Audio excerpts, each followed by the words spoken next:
Alright, hello everyone, welcome back to the channel. Finally got my camping gear, one of the main things, and that's going to be the camper top. So this is what it looks like right here.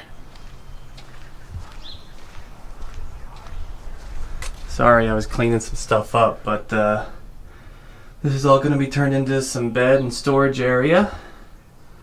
I have about 4 feet, so I'll be able to sit up. I'm gonna get a folding bed in there so that I can move it, have it over there to the side, have some space over there when I need it, and then extend it fully whenever I'm sleeping.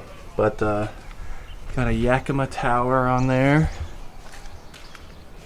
There. Put everything on there. Happy with the outcome.